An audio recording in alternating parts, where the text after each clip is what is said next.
Standing at the corner of Arizona Street and Hotel Plaza in Boulder City, Nevada is the Boulder Dam Hotel. Originally completed in 1933 and intended to house Hoover Dam workers who were at that time living in tent cities, a change in Nevada law just 4 years earlier saw it instead housing celebrities. In 1929, during the height of the Depression, the Nevada legislature changed the residency requirements for obtaining a divorce from 6 months to 6 weeks. By the time this picture was taken in 1935, the hotel was temporary home to quite a few well-to-dos who were trying to obtain that temporary residency status, presumably without their spouses knowing about it. Most of them were women. As could be guessed, this kind of residency produces a lot of emotions that could be lingering around, as is evidenced by this particular article. This article is not from the Boulder Dam Hotel, I might add. It actually came from Reno. The state was rife with these kind of hotels doing this business back in the 1930s. I'm sure the Boulder Dam Hotel had their own experiences from this time, ones they're not willing to share with the public. Well, today, the exterior of it doesn't look much different than it did in that 1935 photo. But that's only because the Boulder Dam Hotel Association purchased it in 1993 and spent $2 million renovating it. Prior to that, it had almost been condemned twice.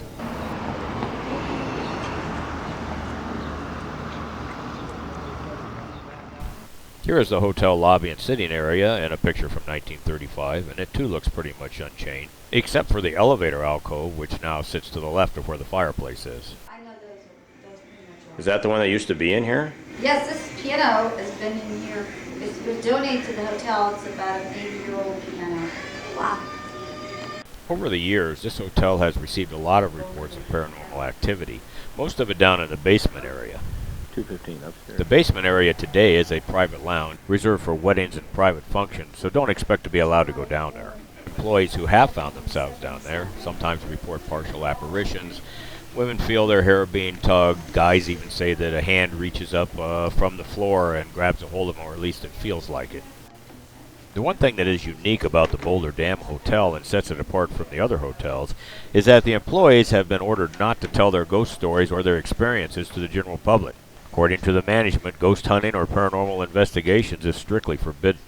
This is contrary to what we normally find, where most places embrace their experiences and actually charge a premium for rooms that supposedly have activity. But now that they're officially registered as a museum, the management doesn't care whether they leave money on the table or not. Or it could be that it's just stepping on one of the higher-ups' religious views. Regardless of which it is, do the employees a favor and don't try putting them on the spot. Here's a little hint. Instead of asking the employees, just go to some of the restaurants around the area. You'll find people that used to work there and are more than willing to talk. There is one story that you'll see repeated over and over on many websites, and that involves aviation expert and millionaire Howard Hughes and his stay at the Boulder Dam Hotel. In May of 1943, Hughes was in the process of doing takeoff and landings of a Sikorsky S-43 amphibious plane on Lake Meade. Here's a period picture of that aircraft. Note the number, 440. World War II was in full swing, and Hughes was trying to get the Army Air Force to invest in this plane. According to some Howard Hughes historians, Hughes had performed hundreds of takeoffs and landings on Lake Meade with different military gear attached and carried in the plane in order to demonstrate its feasibility to the military. All of these were successful except for one, the last one. On the morning of May 17, 1943, Hughes, along with 4 others, left the Boulder City Airport in a Sikorsky S-43 and attempted one of the many landings on Lake Meade. Hughes was piloting the craft. As he had done previously, he landed the plane all right, but when he applied the brakes, the plane pitched forward, sending the propellers into the water. Right where the propellers tore into the craft on each side is right where 2 of the men were sitting. Richard Felt, one of Hughes's employees and a very good friend, had half of his head shaved off. On the other side of the craft, Civil Aeronautics Administration pilot William M. Klein, better known as C.C. Klein, was drug out through the opening in the craft and tossed into Lake Meade by the other propeller. His body has never been found. Right where you see that investigator sitting is probably the seat that Klein was sitting in. Hughes received a severe gash on the forehead from hitting the control panel. With the assistance of the 2 other men who were unharmed in the accident, he was pulled from the wreckage and safely carried to shore, as was Felt. However, Felt would die 2 days later in a hospital.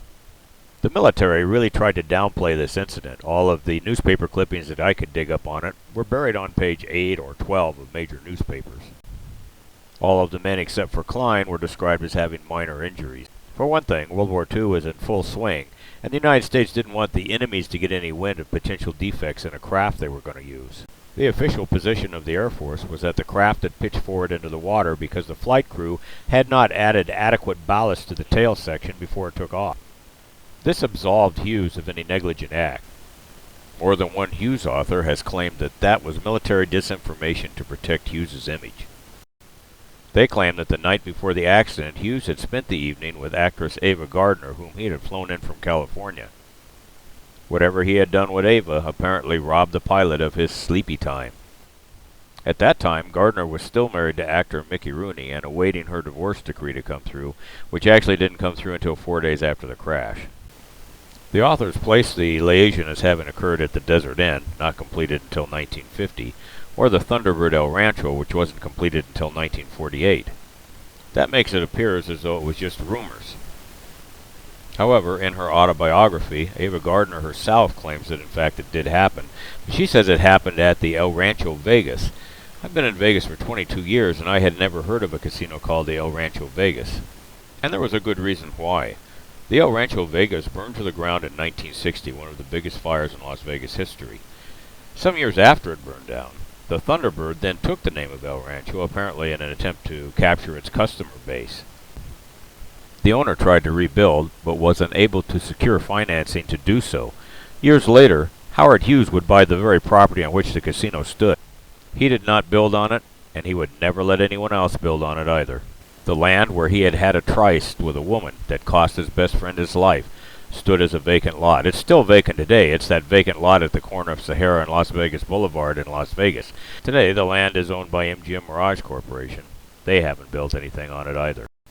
The word around town is that the water table on the land is too high to be built on for a high-rise structure. So what happened to the plane, Sikorsky N440?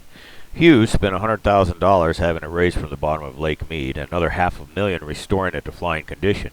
He turned it into a flying boardroom, where he used it for meetings and to entertain celebrities. In 1952, he parked it in a hangar at William P. Hobby Airport in Houston, Texas, where it remained for 30 years under 24-hour armed guard. Upon his death, it passed hands. It has recently been purchased by the Fantasy of Flight Collection in Polk City, Florida, with plans to restore it once again to flying condition. If you would like to see what it looks like fully restored, go to the Fantasy of Flight website or to the warbirds.com website and follow the Fantasy of Flight link. After escaping from the sinking plane, Hughes refused medical treatment. He was taken to a room in the Boulder Dam Hotel where one of the other surviving members bandaged his head and got him a change of clothes. He was then taken back to Gardner at the El Rancho Vegas, which is how she knew about the incident and lived to write about it. The Boulder Dam Hotel will tell you that he checked into a room and spent several months recuperating, but if the truth be known and he did all those landings on Lake Meade, he probably had a room there all along. It also makes no logical sense that someone would approach a check-in desk at a hotel bleeding all over the place and inquire about a room without the police or ambulance services being called. More likely, he was smuggled back into his own room at the hotel. If the hotel knows which room he was staying in, they aren't sane. But following Hughes' methodology, you can bet that it was somewhere on the top floor where he always stayed for security reasons, and you can also bet that it wasn't a room like our little room. He would have stayed in the largest room available. The largest rooms today would be in the back, the suites on the top floor. But knowing Hughes, I believe he probably would have stayed on the top floor right about here, where he could watch the movie theater which was next door and watch the celebrities going in and out, especially the female celebrities. What used to be those rooms is now some kind of attorney's offices with a private entrance, so you won't be renting them either. So what has all this got to do with paranormal activity? Nothing. Absolutely nothing. Hughes didn't die here. He didn't even live here. The men that were killed in the accident didn't live here either. This just seems to be one of those stories that when you research the Boulder Dam haunted activity always seems to come up. No factual information is ever provided about it. But, as Paul Harvey would say, now you know the rest of the story. We're still using the original keys at this hotel, no electronic devices.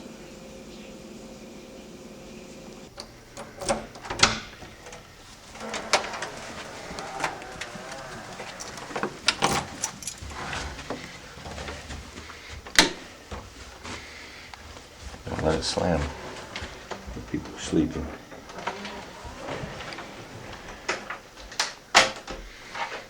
Bigger than I thought it would be. Kind of musky smelling, don't you think? No. No? I don't think so, huh? You may be asking yourself right about now why, if the employees discreetly let us know that this hotel did not allow paranormal investigations, we would still be moving our equipment into the room. Well, it's because if we didn't, we wouldn't be much of investigators. You want to get results? Sometimes you have to take a few risks. There's a hair dryer. Well, if it's going to make an appearance when we first came in, here's its chance. When we set up our equipment initially, TV monitor, a couple of cell sensors, millimeters, or the first night, nothing happened. None of the detectors went off. So here's the lowdown, at least in the state of Nevada. An innkeeper or vendor can refuse service to anyone, as long as it's not based on race, color, religion, national origin, disability, sexual orientation, sex, or gender identity or expression. But they have to make that decision before they take your business and accept any monetary compensation for it. Once a contract is formed, there are only a few reasons for which you can be evicted.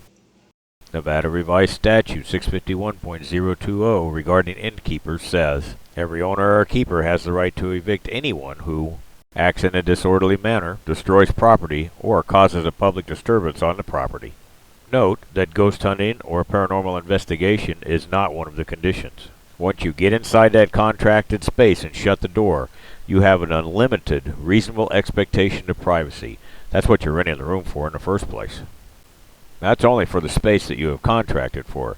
That doesn't give you the right to roam the common areas of the hotel, corridors, things like that, with EMF detectors, millimeters, camcorders. One complaint from another staying guest, and you could have created that public disturbance that could get you kicked out. Also, altering the room in any way, such as removing the screws from a window that's been screwed down for security or safety reasons, could be considered destroying property, so don't do that. It should be obvious to everyone that beside doing those items that could get you evicted, you're also required to obey the law no matter what state you're in. Renting a hotel room does not give you permission to hide and break the laws. There are also common law precedents, such as evicting persons with contagious diseases, that may also apply. We just rent the room and bring our equipment up in the luggage, out of sight, out of mind, so to speak. After we get set up, we just go down to the front desk and tell them that in the nature of trying to preserve our natural resources, we don't require to have the sheets and the towels changed on a daily basis, put the do not disturb sign on the door, and go ahead and do as we want to. Some of them never know that we did an investigation until after perhaps they see it posted online. Now, none of this should be construed as legal advice. I'm not an attorney. All I do is read the statutes. You can go online, you can look up the statutes for your own state and make your own decisions as to how far you want to push your rights around on other people's properties. This first night we didn't have the sound activated, so we set the cell sensors up in such a way that the cameras would be able to pinpoint the light if they activated. Cameras were placed in strategic areas. We could watch the entire room and watch the door to the bathroom. This was a small room. We set up 4 surveillance cameras to monitor the room 24 hours a day for 2 days straight, and an audio system hooked up on the last day.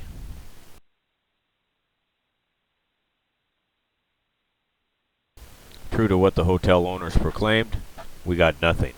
We didn't even get the amount of dust orbs that we usually get.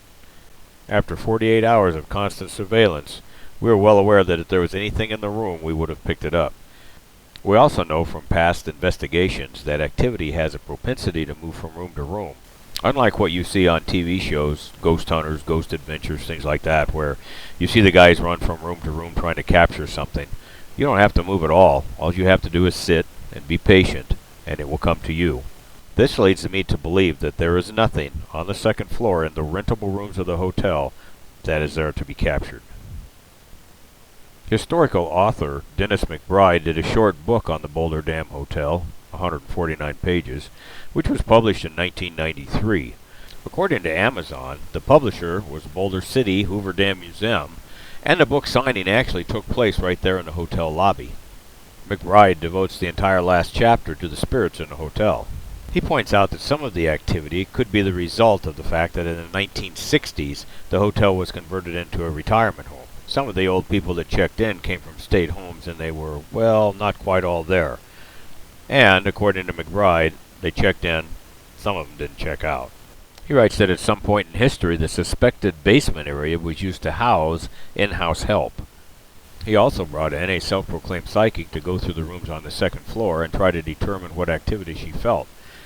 Well, how you think about that depends on how you feel about self-proclaimed psychics. For me, I would rather go with eyewitness testimony, and in fact, for the eyewitness testimony that there was, the only place that she actually accurately hit on was the basement area. Today, if you inquire about McBride's book at the Hoover Dam Museum, which is inside of the hotel, and was the very source for publication, you will get a very cold reception. They appear to no longer be proud of it at all.